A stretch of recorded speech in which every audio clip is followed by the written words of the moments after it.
I got so much more.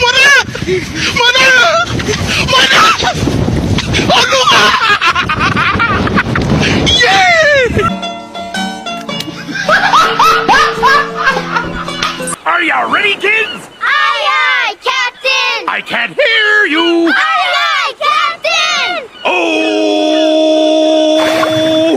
Fucking design on right now.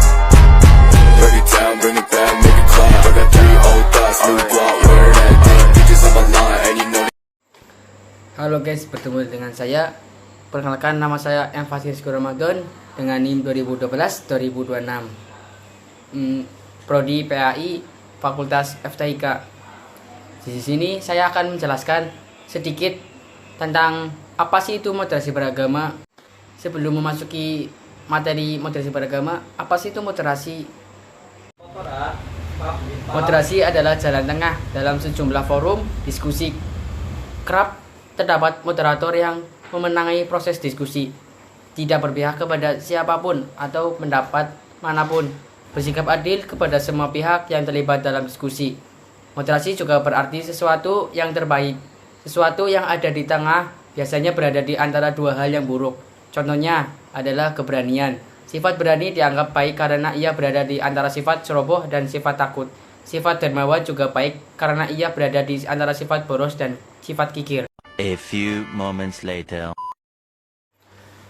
Jadi moderasi beragama berarti cara beragama jalan tengah. Sesuai pengertian moderasi tadi, dengan moderasi beragama seseorang tidak ekstrim dan tidak berlebih-lebihan saat menjalani ajaran agamanya.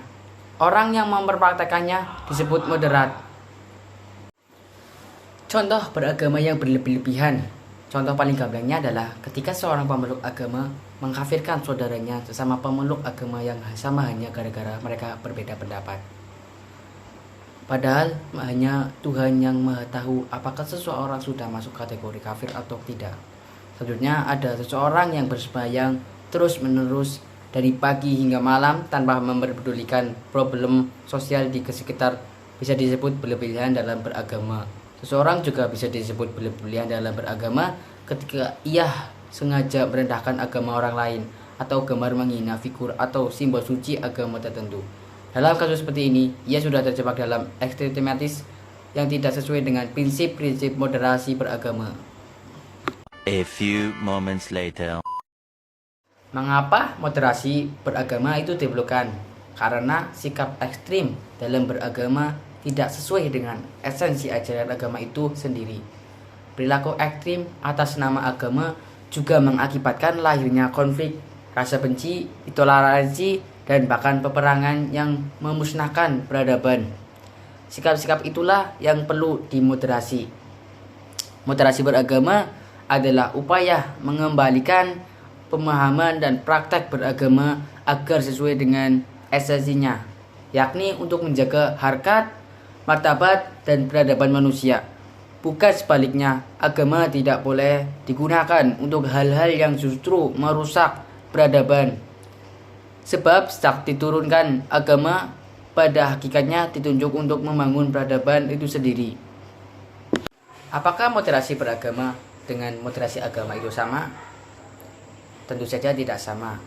Agama tidak perlu dimoderasi, karena agama itu sendiri telah mengajarkan prinsip moderasi, keadilan dan keseimbangan. Jadi bukan agama yang harus dimoderasi, melainkan cara menganut agama dalam menjalankan agamanya.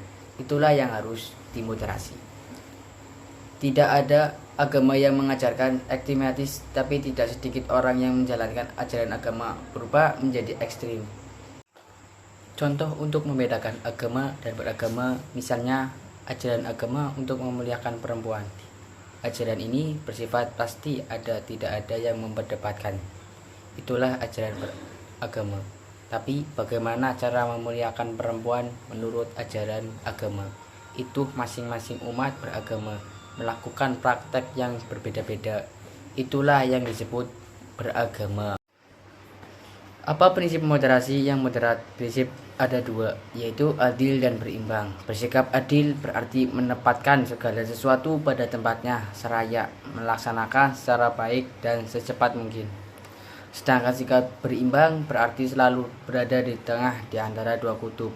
Dalam hal ibadah, misalnya seorang moderat yang bahwa beragama adalah melakukan pengabdian kepada Tuhan dalam bentuk menjalankan ajarannya yang berorientasi pada upaya untuk memuliakan manusia.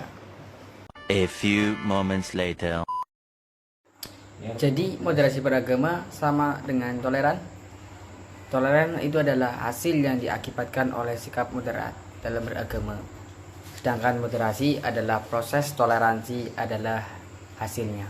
Seorang yang moderat bisa jadi tidak setuju atas suatu tafsir ajaran beragama, tapi ia tidak akan menyalahkan orang lain berbeda pendapat dengannya. Begitu juga seorang yang moderat niscaya punya keberpihakan atau suatu tafsir agama, ia tidak akan memaksakan berlaku untuk orang lain.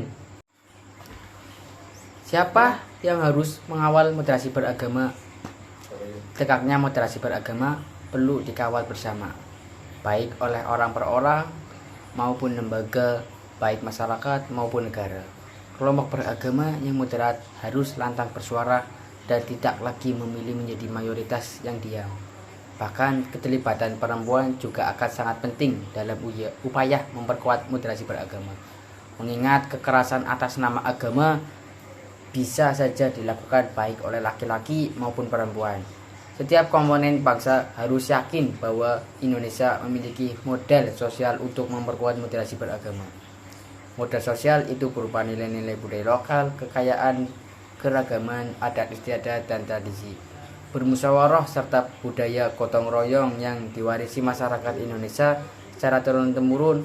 Modal sosial itu harus kita rawat demi menciptakan kehidupan yang harmonis dalam keragaman budaya, etnis, dan agama. Jika dipikul bersama, Indonesia dapat menjadi inspirasi dunia dalam mempraktekkan moderasi beragama. A few moments later. Sekian dari saya. Apabila ada kata-kata yang kurang berkenan atau tidak mengenakan, mohon dimaafkan. Sekian, wallahualam. Wassalamualaikum warahmatullahi wabarakatuh. Sampai jumpa.